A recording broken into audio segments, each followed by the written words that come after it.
ಅದೊಂದು ಸಮಯ ಇತ್ತು. ಆ ದಿನ ನಾನು ನಮ್ಮ ಅಜ್ಜಿ ಜೊತೆ ಮಲ್ಕೊಂಡು ಕತೆ ಕೇಳ್ತಾ ಇದ್ದಾಗ ನಾನು ಕೇಳಿದೆ, ಈ ದಿನ ಅದೆಷ್ಟು ದೊಡ್ಡದು ಅಜ್ಜಿ, ದಿನವೇ ಮುಗಿತಾ ಇಲ್ಲ ಅಂತ ಹೇಳ್ತಾ ಇದ್ದೆ. ಅದಾದ ಕೆಲವೇ ವರ್ಷಕ್ಕೆ ನನಗೆ ಮದುವೆ ಆಯಿತು, ಮಕ್ಕಳಾದರು. ಅವಾಗಂತೂ ಈ ದಿನಗಳದೆಷ್ಟು ಬೇಗ ಹುರುಳೋಗ್ತಿದೆ ಅಂತ ಅನ್ಸೋಕ್ಕೆ ಸ್ಟಾರ್ಟ್ ಆಯಿತು. ಅದಾದ ಕೆಲವೇ ವರ್ಷಕ್ಕೆ ಮಕ್ಕಳೆಲ್ಲ ದೊಡ್ಡವರಾದರು, ಎಲ್ಲ ಅವ್ರವ್ರ ಕೆಲಸದಲ್ಲಿ ಬ್ಯುಸಿ ಆದಮೇಲೆ ಮತ್ತೆ ನಾನೆಲ್ಲೋ ಒಂಟಿ ಅಂತ ಅನಿಸ್ದಾಗ ದಿನ ತುಂಬ ದೊಡ್ಡದು ಅಂತ ಅನ್ಸೋಕ್ಕೆ ಸ್ಟಾರ್ಟ್ ಆಯಿತು.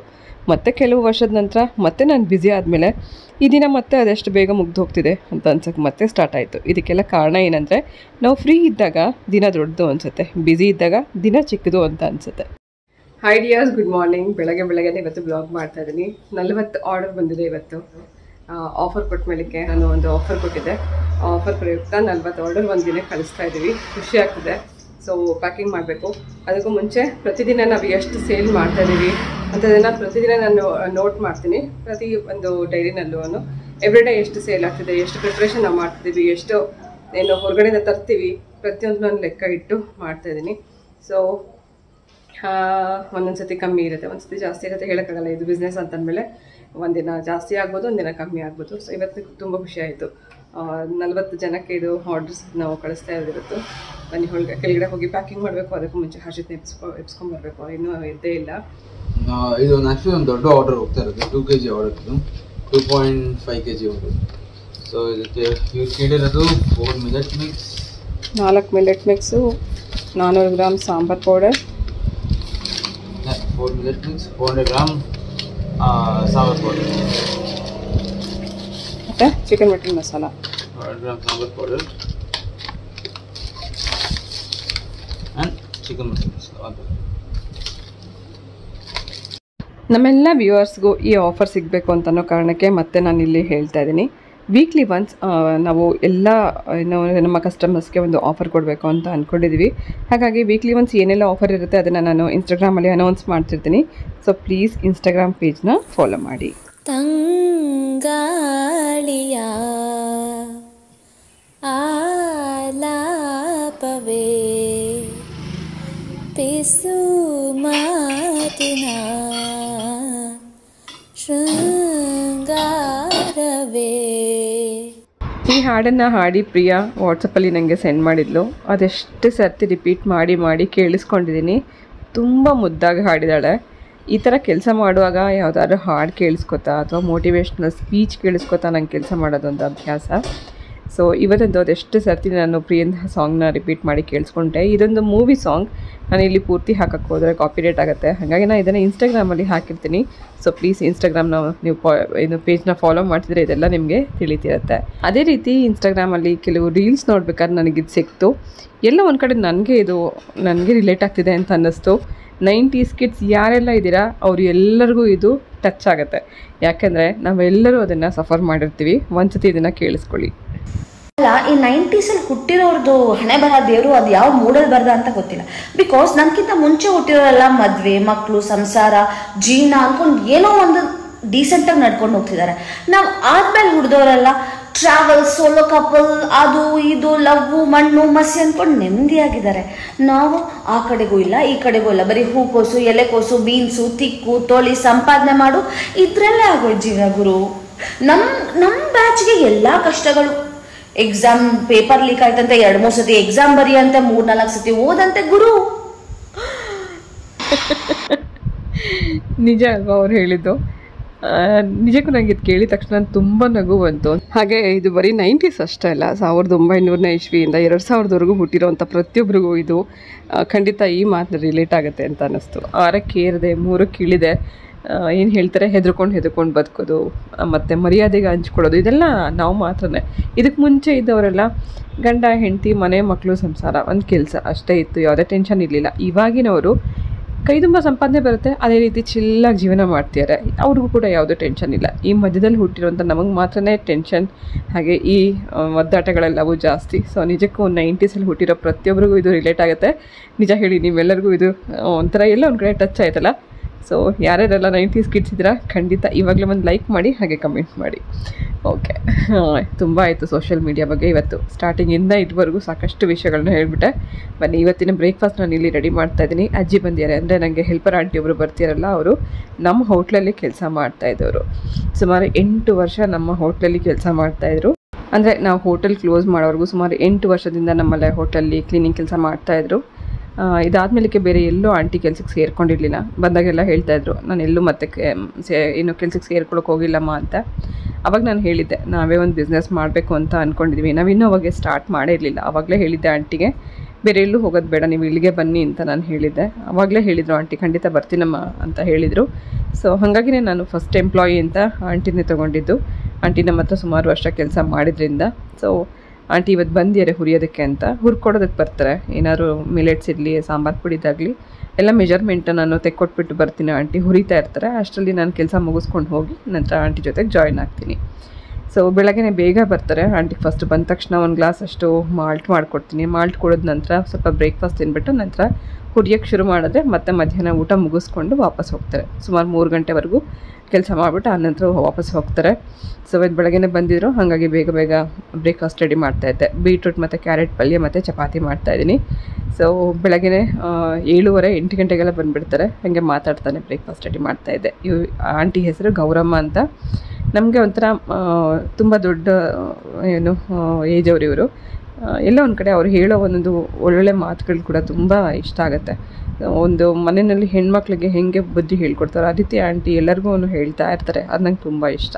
ಹಾಗಾಗಿನೇ ಅವ್ರನ್ನ ನಾನು ನಮ್ಮ ಎಂಪ್ಲಾಯಿ ಅದರಲ್ಲೂ ಫಸ್ಟ್ ಎಂಪ್ಲಾಯಿ ಆಗಿ ತೊಗೊಂಡಿದ್ದು. ತುಂಬ ಜನಕ್ಕೆ ಮಿಲೆಟ್ ಮಿಕ್ಸ್ ಅಂದರೆ ಹೀಟ್ ಆಗುತ್ತೆ ಅಂತ ಅನ್ನೋ ಒಂದು ಭಯ ಇರ್ತಲ್ಲ, ಅವರಿಗೆಲ್ಲರಿಗೂ ಇದೊಂದು ಗುಡ್ ನ್ಯೂಸ್.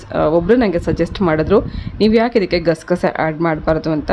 ಸೊ ನಾವೀಗ ಮಿಲೆಟ್ ಮಿಕ್ಸಲ್ಲಿ ಗಸಗಸೆ, ಹಾಗೆ ಮೊಳಕೆ ಬರೆಸಿರೋಂಥ ರಾಗಿ, ಹಾಗೆ ಬಾರ್ಲಿ, ಸುಮಾರು ಸ್ವಲ್ಪ ಜಾಸ್ತಿನೇ ನಾನು ಬಾರ್ಲಿ ಇದಕ್ಕೆ ಆ್ಯಡ್ ಮಾಡ್ತಾ ಇರೋದ್ರಿಂದ ಯಾವುದೇ ಕಾರಣಕ್ಕೂ ನಿಮಗೆ ಹೀಟ್ ಆಗೋಲ್ಲ. ಸೊ ಬಾರ್ಲಿ ಕೂಡ ದೇಹಕ್ಕೆ ತಂಪು ಕೊಡುತ್ತೆ, ಹಾಗೆ ಗಸಗಸೆನೂ ತಂಪು ಕೊಡುತ್ತೆ. ಹಾಗೆ ರಾಗಿ ಮೊಳಕೆ ಬರೆಸಿರೋದ್ರಿಂದ ಇನ್ನೂ ಹೆಚ್ಚಿನ ಪೌಷ್ಟಿಕಾಂಶ. ಬೆಳಗ್ಗೆ ಹೊತ್ತು 1 ಗ್ಲಾಸ್ ಕುಡಿಯೋದ್ರಿಂದ ತುಂಬಾ ಎನರ್ಜೆಟಿಕ್ ಆಗಿ ನೀವು ಇಡೀ ದಿನ ಕೆಲಸ ಮಾಡ್ಕೊಂಡಿರ್ಬೋದು. ಸೊ ಹೀಟ್ ಆಗುತ್ತೆ ಅಂತನ್ನೋ ಒಂದು ಭಯ ಬಿಟ್ಟು ಖಂಡಿತ ನೀವು ರೆಗ್ಯುಲರ್ ಆಗಿ ನೀವು ಇದನ್ನು ತೊಗೋಬೋದು. ಮಿಲೆಟ್ ಮಿಕ್ಸಲ್ಲಿ ಹೆಚ್ಚಿನ ಪೌಷ್ಟಿಕಾಂಶ ಇರುತ್ತೆ. ಯಾಕೆಂದರೆ ನಾವು ಅದರಲ್ಲಿ ಬಳಸಿರೋಂಥ ಎಲ್ಲ ರೀತಿ ಕಾಳುಗಳು, ಧಾನ್ಯಗಳು, ಸಿರಿಧಾನ್ಯಗಳು ಇದೆಲ್ಲ ಇರೋದ್ರಿಂದ ಹೆಚ್ಚು ಪೌಷ್ಟಿಕಾಂಶ ಇರುವಂಥ ಮಿಲೆಟ್ ಮಿಕ್ಸ್ ಇದು. ಸೊ ಪ್ಲೀಸ್ ನೀವು ಇದನ್ನು ತೊಗೊಳ್ಳೋದನ್ನು ಕಂಟಿನ್ಯೂ ಮಾಡ್ಬೋದು, ಯಾವುದೇ ಭಯ ಇಲ್ಲದೆ. ಒಂದಲ್ಲ ಒಂದಿನ ಆಗುತ್ತೀನಿ, ನಾಡೆಲ್ಲ ಪ್ರೀತಿ ಮಾಡೋ ಅಂಬೀರ. ನಿಜ ಹೇಳಬೇಕಂದ್ರೆ ನಾನು ಇದನ್ನು ಹಸ್ಬೆಂಡಿಂದ ಎಕ್ಸ್ಪೆಕ್ಟ್ ಮಾಡೇ ಇರಲಿಲ್ಲ. ನನ್ನ ಬಿಸ್ನೆಸ್ಗೆ ಅವರು ಹೆಲ್ಪ್ ಮಾಡ್ತಾರೆ ಅಂತ ನಾನು ಯಾವತ್ತೂ ಅಂದ್ಕೊಂಡೇ ಇರಲಿಲ್ಲ. ಮುಂಚೆ ಎಲ್ಲ ಹೆಲ್ಪ್ ಕೇಳ್ತಾ ಇದ್ದಾಗ ಆಗಲ್ಲ ಅಂತ ಹೇಳ್ತಾ ಇದ್ರು. ಅಣ್ಣ ರಾಡೋದಕ್ಕೆ ಎಷ್ಟು ಒಂದಲ್ಲ ಒಂದಿನ ಆಗುತ್ತೀನಿ, ನಾಡೆಲ್ಲ ಪ್ರೀತಿ ಮಾಡೋ ಅಂಬೀರ. ಇದೊಂದು ಬದಲಾವಣೆಗೋಸ್ಕರ ನಾನು ಕೂಡ ಕಾಯ್ತಾ ಇದ್ದೆ. ಅವ್ರ ಬಿಸ್ನೆಸ್ ನಿಂತೋದಾಗ ಕೈ ಕಟ್ಟಾಗ್ದಂಗಾಗಿ ತುಂಬಾ ಬೇಜಾರು ಮಾಡಿಕೊಂಡು ಡಲ್ಲಾಗಿರ್ತಿದ್ರು. ಎಂಥವ್ರಿಗೆ ಆದರೂ ಬಿಸ್ನೆಸ್ ನಡೀತಾ ಇರೋದು ನಿಂತೋದ್ರೆ ಖಂಡಿತ ಅದು ತುಂಬ ದೊಡ್ಡ ಹೊಡೆತ. ಅದರಿಂದ ಹೊರಗೆ ಬರೋದು ತುಂಬ ಕಷ್ಟ. ಸಾಕಷ್ಟು ಟೈಮ್ ತೊಗೊಂಡು ಹೊರಗೆ ಬರೋಕ್ಕೆ ಪ್ರಯತ್ನ ಪಟ್ಟಿದ್ದಾರೆ. ಒಮ್ಮೊಮ್ಮೆ ಒಂದೊಂದು ಸತಿ ಮೂಡ್ ಆಫ್ ಆಗುತ್ತೆ, ಒಂದೊಂದು ಸತಿ ಬೇಜಾರು ಮಾಡ್ಕೋತಾರೆ, ಕೋಪ ಬರುತ್ತೆ. ಆದರೆ ಇದ್ರ ಮಧ್ಯದಲ್ಲೂ ಸ್ವಲ್ಪ ಹೆಲ್ಪ್ ಮಾಡ್ಲಿಕ್ಕೆ ಸ್ಟಾರ್ಟ್ ಮಾಡಿದ್ದಾರೆ. ಅದು ನಂಗೆ ತುಂಬಾ ಖುಷಿ ಕೊಡ್ತು. ಮೆಣಸಿನ್ಕಾಯಿ ತೊಗೊಂಡು ಹೋಗಿ ಟೆರೆಸಲ್ಲಿ ಒಣಗಾಕೋದ್ರಿಂದ ಹಿಡಿದು ಪ್ಯಾಕಿಂಗ್ ಮಾಡೋದ್ರಿಂದ ಹಿಡಿದು ಪ್ರತಿಯೊಂದಕ್ಕೂ ಅವರು ಹೆಲ್ಪ್ ಮಾಡ್ತಿರೋದು ನಂಗೆ ತುಂಬ ಖುಷಿ ಕೊಡ್ತು. ರಾಗಿ ಮೊಳಕೆ ಬರ್ಸೋದಕ್ಕೆ ಅಂತಲೇ ನಾವು ಒಂದಿನ ಪೂರ್ತಿ ಇದನ್ನು ನೆನೆಸಿ ಇಟ್ಟಿದ್ವಿ. ಇದರಲ್ಲಿ ಎಲ್ಲೂ ಕೂಡ ಬಣ್ಣ ಇಲ್ಲ, ನೀವು ನೋಡ್ತಿರ್ಬೋದು. ಹಾಗೆ ಇದನ್ನು ಮೊಳಕೆ ಬರೆಸಿ ಆನಂತರ ನಾವು ಮಿಲೆಟ್ ಮಿಕ್ಸ್ಗೆ ಯೂಸ್ ಮಾಡ್ತೀವಿ. ಅಷ್ಟೇ ಅಲ್ಲದೆ ಇನ್ನೊಂದು ಹೊಸ ಪ್ರಾಡಕ್ಟ್ ನಾವು ಲಾಂಚ್ ಮಾಡ್ತಾಯಿದ್ದೀವಿ. ಈ ಮೊಳಕೆ ಬಂದಿರೋಂಥ ರಾಗಿನ ಉಪಯೋಗಿಸ್ಕೊಂಡು ಮಾಡ್ತಿರೋವಂಥ ಒಂದು ಹೊಸ ಪ್ರಾಡಕ್ಟ್ ಯಾವುದು ಅಂತ ಅದನ್ನು ಖಂಡಿತ ನಾನು ನಿಮಗೆ ಹೇಳ್ತೀನಿ. ಸೊ ಪ್ಲೀಸ್ ವೆಯ್ಟ್ ಮಾಡಿ ಅಲ್ಲಿವರೆಗೂ. ಸೊ ಫಸ್ಟು ಇದನ್ನು ಮೊಳಕೆ ಬರೆಸಿ ಒಂದಿನ ಪೂರ್ತಿ ನೆನೆಸಿ ಮತ್ತು ಇನ್ನೊಂದು ದಿನ ಪೂರ್ತಿ ಮೊಳಕೆ ಬರೆಸಿದ ನಂತರ ಇನ್ನೊಂದು ಹೊಸ ಪ್ರಾಡಕ್ಟ್ ಲಾಂಚ್ ಆಗುತ್ತೆ.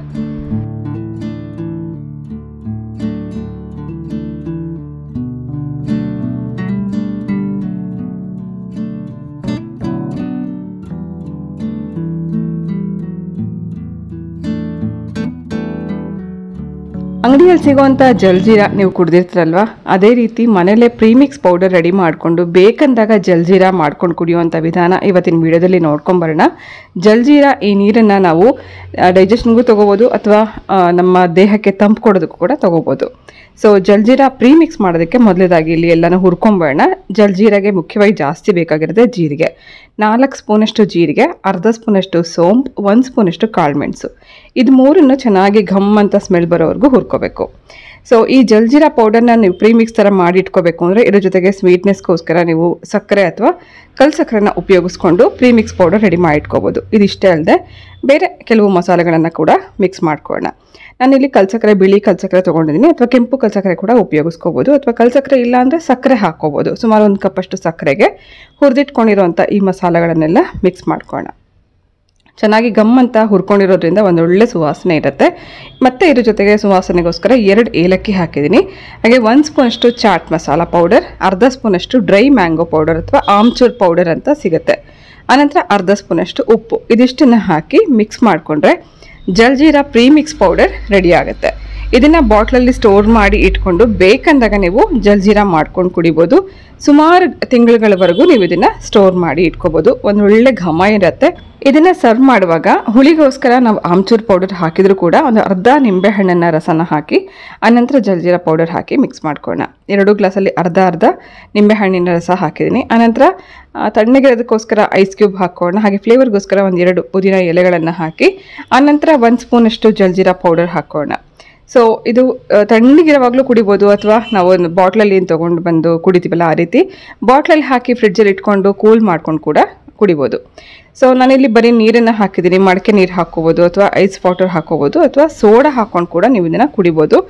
ಡೈಜೆಷನ್ಗೂ ಒಳ್ಳೆಯದು. ಅಥವಾ ಈ ಧಗೆ ಅಥವಾ ಬಿಸಿಲಿನ ಸಮಯದಲ್ಲಿ ಮಧ್ಯಾಹ್ನದ ಹೊತ್ತು ಚಿಲ್ಡಾಗಿ ಏನಾದ್ರು ಕುಡಿಬೇಕು ಅಂತ ಅನ್ಸಿದ್ರೆ ಖಂಡಿತ ಈ ಥರದ ಒಂದು ಹೆಲ್ದಿ ಡ್ರಿಂಕನ್ನು ನೀವು ಟ್ರೈ ಮಾಡ್ಬೋದು.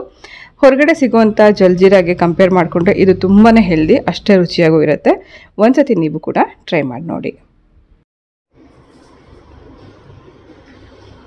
What is this? Jeera sharbat. Oh damn. ಬಿಸಿಲಿಗೆ ಒಳ್ಳೆ ಡ್ರಿಂಕ್ ಇದು. It's too good. ಸೋಡಾ ಹಾಕಿದರೆ ಇನ್ನೂ ಸಕ್ಕತ್ತಾಗಿರುತ್ತೆ. ಹಂಗೆ ಚೆನ್ನಾಗಿದೆ. ಈಗ ಅಷ್ಟೇ ವರ್ಷ ಜಿಮ್ಮಿಂದ ಬಂದಿದ್ದಾನೆ, ಒದ್ದೆ ಆಗಿರೋದು ನೋಡಿ ಇಲ್ಲಿ ಶರ್ಟ್. ಒಂಬೋಗ್ಬಿಡಿದೆ ಆಗಲೇ. 40 ಮಿನಿಟ್ಸ್ ರನ್ ಮಾಡಿದ್ದೀನಿ ನಾನು. ಫಿಟ್ ಆಗಿದೆ.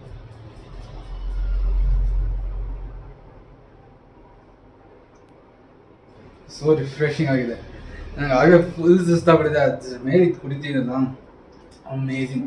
ಸೊ ಇದರಲ್ಲಿ ಸಕ್ಕರೆ ಇಲ್ಲ, ಬೆಲ್ಲ ಇಲ್ಲ, ಕಲ್ ಸಕ್ಕರೆ ಹಾಕಿರೋದು ಹೆಲ್ದಿ ಡ್ರಿಂಕ್. ಆಮೇಲೆ ಮಡಕೆ ನೀರು ಹಾಕಿದ್ದೀನಿ. ಒಳ್ಳೆ ಡ್ರಿಂಕ್ ಇದೆ.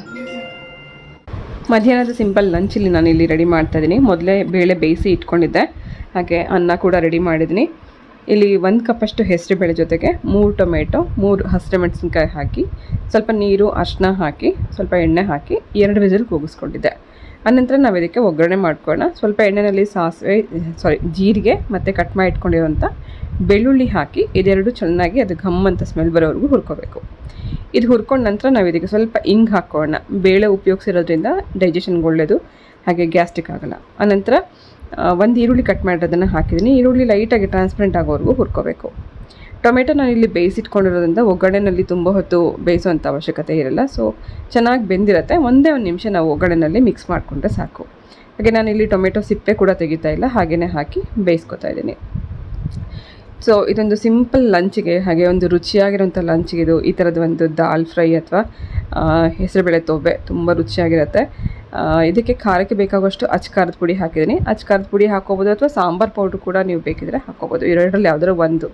ನಾನಿಲ್ಲಿ 1 ಸ್ಪೂನಷ್ಟು ರೆಡ್ ಚಿಲ್ಲಿ ಪೌಡರ್ ಹಾಕಿ ಆನಂತರ ಎಷ್ಟು ಗಟ್ಟಿ ಬೇಕೋ ಎಷ್ಟು ತೆಳ್ಳಗೆ ಬೇಕೋ ನೋಡಿಕೊಂಡು ನಾವು ಇದನ್ನು ಮಾಡ್ಕೋಬೋದು. ಸೊ ಬೇಯಿಸಿಟ್ಕೊಂಡಿರೋಂಥ ಬೇಳೆನ ಒಂದ್ಸತಿ ಮ್ಯಾಶ್ ಮಾಡಿಕೊಂಡು ನಾನು ಇದಕ್ಕೆ ಮಿಕ್ಸ್ ಮಾಡ್ಕೊಂಡಿದ್ದೀನಿ. ಸ್ವಲ್ಪ ಬೇಳೆ ನಾನು ಹಾಗೇ ಉಳಿಸ್ಕೊಂಡಿದ್ದೀನಿ. ಬೇಳೆ ಕಟ್ಟಿನ ಅನ್ನ ತಿನ್ನೋಕ್ಕೆ ತುಂಬ ಚೆನ್ನಾಗಿರುತ್ತೆ. ಬಿಸಿ ಬಿಸಿ ಅನ್ನಕ್ಕೆ ತುಪ್ಪ ಹಾಕ್ಕೊಂಡು ಬೇಳೆ ಕಟ್ಟು ಹಾಕ್ಕೊಂಡು ತಿನ್ನೋಕ್ಕೆ ತುಂಬ ಚೆನ್ನಾಗಿರುತ್ತೆ. ಹಾಗೆ ಉಳಿದಿರೋಂಥದಕ್ಕೆ ನಾನು ಇಲ್ಲಿ ಒಗ್ಗರಣೆ ಮಾಡಿಕೊಂಡು ನಂತರ ಉಪ್ಪು ಖಾರ ಎಲ್ಲ ಮಿಕ್ಸ್ ಮಾಡಿ ಕುದಿಸ್ಕೊತಾ ಇದ್ದೀನಿ. ರುಚಿಗೆ ಬೇಕಾಗುವಷ್ಟು ಉಪ್ಪು ಹಾಕಿದ್ದೀನಿ. ಹಾಗೆ ನೀರು ಹಾಕಿ ಕುದಿಸ್ಕೊಂಡ್ರೆ ದಾಲ್ ಫ್ರೈ ರೆಡಿ ಆಯಿತು, ಅಥವಾ ಹೆಸರುಬೇಳೆ ತೊವ್ವೆ ರೆಡಿ ಆಯಿತು. ಉಳಿದಿರೋಂಥ ಹೆಸರುಬೇಳೆಗೆ ಒಂದು ಸ್ವಲ್ಪ ಉಪ್ಪು ಹಾಕಿ ಮಿಕ್ಸ್ ಮಾಡಿಕೊಂಡ್ರೆ ಆಯಿತು. ಸೊ ಇದು ಬಿಸಿ ಅನ್ನಕ್ಕೆ ಮಾತ್ರ ತುಂಬ ಚೆನ್ನಾಗಿರುತ್ತೆ. ಮಕ್ಳಿಗೆ ಕೂಡ ನೀವು ಇದನ್ನು, ತುಂಬ ಎಳೆ ಮಕ್ಕಳು ಏನಿರ್ತಾರೆ ಅವಾಗಷ್ಟೇ ಅನ್ನ ತಿನ್ಸೋಕ್ಕೆ ಸ್ಟಾರ್ಟ್ ಮಾಡಿರ್ತಾರಲ್ಲ ಅಂಥವರು ಕೂಡ ನೀವು ಇದನ್ನು ತುಪ್ಪ ಹಾಕಿ ಒಂದು ಸ್ವಲ್ಪ ಕಾಳು ಮೆಣಸಿನ ಪುಡಿ ಹಾಕಿ ಬಿಸಿ ಅನ್ನಕ್ಕೆ ಈ ಥರದ ಬೇಳೆ ಕಟ್ಟನ್ನು ಹಾಕಿ ತಿನ್ನಿಸೋದ್ರಿಂದ ತುಂಬ ರುಚಿಯಾಗಿರುತ್ತೆ, ಹಾಗೆ ಮಕ್ಳಿಗೊಂದು ಶಕ್ತಿ ಕೂಡ ಸಿಗುತ್ತೆ ಬೇಳೆಗಳು ಕಟ್ಟಿನ ಅನ್ನ ತಿನ್ನಿಸೋದ್ರಿಂದ. ಸೊ ಈ ತೊವೆ ಕೂಡ ತುಂಬ ಹೊತ್ತು ಕುದಿಸೋದು ಬೇಡ, ಒಂದು ಕುದಿ ಬಂದರೆ ಸಾಕು. ಆನಂತರ ಲಾಸ್ಟಲ್ಲಿ ಕಟ್ ಮಾಡಿದಂಥ ಕೊತ್ತಂಬರಿ ಹಾಕಿ ಸ್ಟವ್ ಆಫ್ ಮಾಡಿದ್ದೀನಿ. ಆಯಿತು. ಸೊ ಇದು ಅನ್ನಕ್ಕೂ ಚೆನ್ನಾಗಿರುತ್ತೆ, ಚಪಾತಿಗೂ ಚೆನ್ನಾಗಿರುತ್ತೆ. ಇವಾಗ ಮಧ್ಯಾಹ್ನ ಬಿಸಿ ಅನ್ನಕ್ಕೆ ನಾನು ಇದನ್ನು ಸರ್ವ್ ಮಾಡ್ತಾಯಿದ್ದೀನಿ. ಸೊ ಖಂಡಿತ ಒಂದ್ಸತಿ ಇದನ್ನು ಟ್ರೈ ಮಾಡಿ ನೋಡಿ. ಹಾಗೆ ಇದನ್ನು ನಾನು ಈಗಾಗಲೇ ಇನ್ಸ್ಟಾಗ್ರಾಮಲ್ಲಿ ಕೂಡ ಶೇರ್ ಮಾಡಿದ್ದೆ, ಒಂದು ಸಿಂಪಲ್ ಲಂಚ್ ಹೇಗೆ ಮಾಡ್ಕೋಬೋದು ಅಂತ. ಬೆಳಗ್ಗೆ ಮಾಡಿರೋಂಥ ಪಲ್ಯ ಕೂಡ ಉಳಿದಿತ್ತು, ಅದನ್ನು ಸರ್ವ್ ಮಾಡಿದ್ದೀನಿ. ಬಿಸಿ ಅನ್ನಕ್ಕೆ ಸ್ವಲ್ಪ ತುಪ್ಪ, ಸ್ವಲ್ಪ ಏನು ಕ್ಯಾರೆಟ್ ಮತ್ತು ಏನು ಹೇಳ್ತಿದೆ ಬೀಟ್ರೂಟ್ ಪಲ್ಯ, ಹಾಗೆ ಈ ತೊವ್ವೆ, ಹಾಗೆ ಸ್ವಲ್ಪ ದಾಲ್ ಏನಿರುತ್ತೆ ನಾವು ಬೇಳೆ ಬೇಯಿಸಿಟ್ಕೊಂಡಿರೋದು ಅದನ್ನು ಹಾಕಿದಿರಿ. ಹಾಗೆ ಚಿಕನ್ ಪಿಕ್ಕಲ್ ಅಥವಾ ಚಿಕನ್ ಉಪ್ಪಿನಕಾಯಿ ಇತ್ತು, ಅದ್ರ ಜೊತೆಗೆ ಇವತ್ತು ಊಟ ಸರ್ವ್ ಮಾಡಿದೆ. ತುಂಬ ರುಚಿಯಾಗಿತ್ತು. ಸೊ ಒಂದ್ಸತಿ ನೀವು ಇದನ್ನು ಟ್ರೈ ಮಾಡಿ. ಸೊ ಡಿಯರ್ಸ್, ಇದೊಂದು ಚಿಕ್ಕ ಬ್ಲಾಗ್ ನಿಮಗೆ ಶೇರ್ ಮಾಡಿದ್ದೀನಿ. ಇವತ್ತಿನ ಈ ಬ್ಲಾಗ್ ನಿಮ್ಮೆಲ್ಲರಿಗೂ ಇಷ್ಟ ಆಗಿದೆ ಅಂತ ಭಾವಿಸ್ತಾ ನಾನು ಹೊರಡ್ತಾ ಇದ್ದೀನಿ. ಮತ್ತೆ ಸಿಗ್ತೀನಿ ನಾಳೆ ಇನ್ನೊಂದು ಇಂಟ್ರೆಸ್ಟಿಂಗ್ ಆಗಿರೋಂಥ ಬ್ಲಾಗ್ ಜೊತೆಗೆ. ಹೋಗ್ಬರ್ಲಾ? ಬಾಕ್ಸ್ ನೋಡಿ ಇಲ್ಲಿ ಪುಸ್ ಕೈ ಹೆಂಗಿದೆ ಅಂತ. ಯಾಕೆ ಹಿಂಗಾಗಿರ್ಬೋದು ಗೆಸ್ ಮಾಡಿ. ಏನೋ ಮಾಡ್ಕೊಂಡು ಬಂದೆ? ತೋರಿಸ್ತೀನಿ. ಅವ್ನಿಗೆ ಯಾವ ಹೊಸ ಬಾಕ್ಸ್ ಸಿಕ್ಕಿದ್ರು ಫಸ್ಟ್ ಹೋಗಿ ಕೆರಿತಾನೆ ಹೆಂಗೆ. ಎಲ್ಲಿ ಕೆರಿತಾನೆ ಇದು? ಕೆರಿತಾನೆ ಇಲ್ಲ, ಕೆರಿಸ್ತೀನಿ ತಾನೇ ಇರುತ್ತೆ. ಹಾಂ ಇದು ನೋಡಿ ಪುಸ್ ಓಯ್ ವಿಡಿಯೋ ಮಾಡ್ತೀನಿ ಅಂತ ಸುಮ್ಮನೆ ಬಿಟ್ಟ, ಮರ್ಯಾದೆ ಹೋಗ್ಬಿಡುತ್ತೆ ಅಂತ.